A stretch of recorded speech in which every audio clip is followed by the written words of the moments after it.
Hello दोस्तों, आज हम उस शख्स के बारे में बात करेंगे जिन्होंने इंडिया के मुश्किल कहे जाने वाले आईआईटी एग्ज़ाम को पास किया महज 17 साल की उम्र में। उसके बाद उन्होंने यूपीएससी क्लियर करी फर्स्ट अटैम्प्ट में। उसके बाद वो दिल्ली के चीफ मिनिस्टर बने। हाँ, हम बात कर रहे हैं चीफ मिनिस्टर अरविंद केजरीवाल जी की, जो दिल्ली के चीफ मिनिस्टर हैं। चलो उनकी बायोग्राफी जानने की कोशिश करते हैं। तो अरविंद केजरीवाल जी का जन्म 16 अगस्त 1968 को भिवानी हरियाणा में हुआ था और वो एक अपर मिडिल क्लास फैमिली, जो कि एजुकेटेड फैमिली से बिलोंग करते हैं। उनके फादर और मदर बहुत ही एजुकेटेड थे और उनके पिताजी एक इलेक्ट्रिकल इंजीनियर थे। उनकी क्वालिफिकेशन भी एक जाने माने कॉलेज से हुई थी जिसका नाम था बिरला इंस्टीट्यूट ऑफ टेक्नोलॉजी। यह भी एक बहुत ही नामी ग्रामी कॉलेज है। शुरुआती पढ़ाई उनकी हिसार से हुई, फर्स्ट कैंपस स्कूल से। उसके बाद उन्होंने Christian missionary Holi public school Sonipat से पढ़ाई करी। बचपन में स्कूल में हमेशा वो टॉपर ही रहे थे। इसी कारण उनके पिताजी उन्हें डॉक्टर बनाना चाहते थे, लेकिन उनकी रुचि डॉक्टर में नहीं थी, उनकी तो रुचि कहीं और ही थी। बचपन में वो अपनी स्टडी पे इतना ध्यान देते थे, अगर कोई मेहमान आ जाता था घर पे तो वो जाके बाथरूम में जाके बैठ के पढ़ते थे। मतलब इतना फोकस था उनकी पढ़ाई पे हमेशा। इसीलिए वो हमेशा अपनी पढ़ाई में हमेशा टॉप पे रहे हैं और पढ़ाई में इतने शौकीन थे। उन्होंने महज 17 साल की उम्र में आईआईटी एग्ज़ाम क्रैक किया और 563 रैंक हासिल करी और उन्होंने वहाँ पर मैकेनिकल इंजीनियरिंग चूज़ करी और मैकेनिकल इंजीनियरिंग से ही अपनी आगे पढ़ाई करी।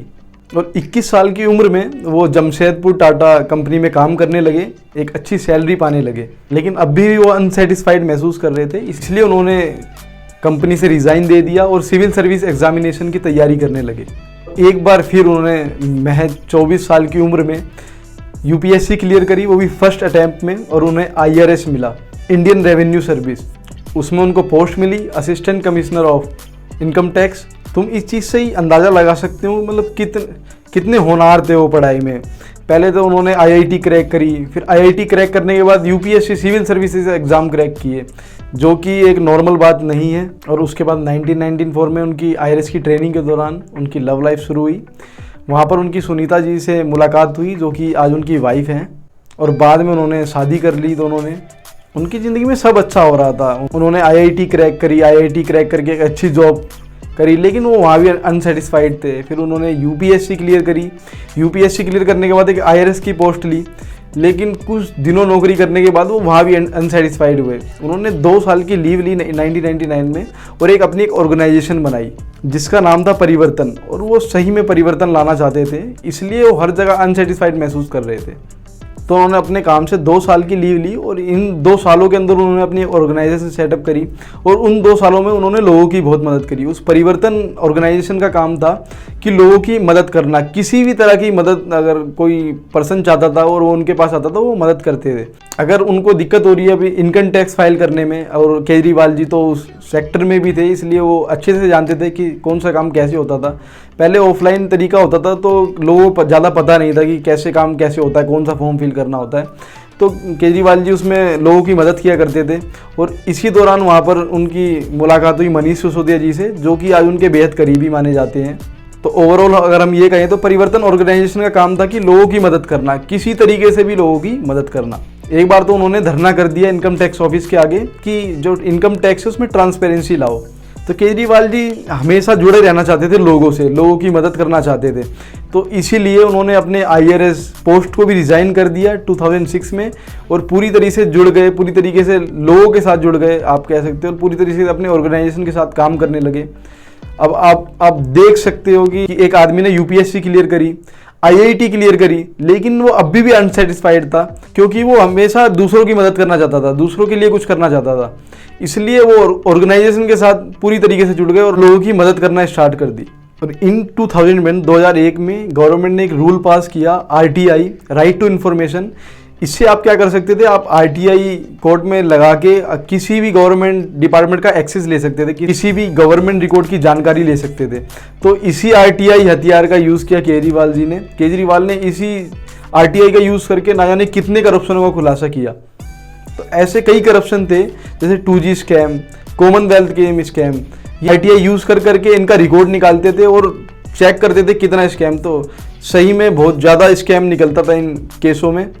जो कि अरविंद केजरीवाल थी, दिल्ली के लोगों के सामने वो सारे करप्शन लाए कि लोगों को पता होना चाहिए कि कितना करप्शन सरकार कर रही है, ताकि वो चूज कर सके अपनी आने वाली गवर्नमेंट की कौन सी गवर्नमेंट सही है और कौन सी गवर्नमेंट सही नहीं है।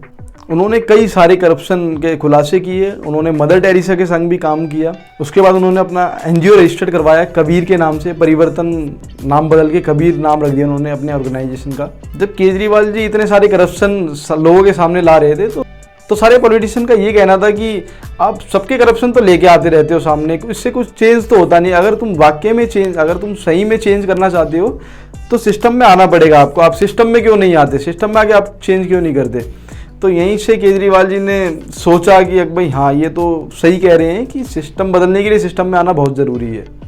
उसके बाद उन्होंने डिसाइड किया कि क्यों ना एक पॉलिटिकल पार्टी बनाई जाए। तो उन्होंने एक बहुत बड़ा डिसीजन लिया, अपनी एक पॉलिटिकल पार्टी बनाई जिसका नाम था आम आदमी पार्टी। पहले लोगों के पास क्या होता था, बस दो ही ऑप्शन होते थे, या तो वो बीजेपी को वोट देगी या कांग्रेस को वोट देगी।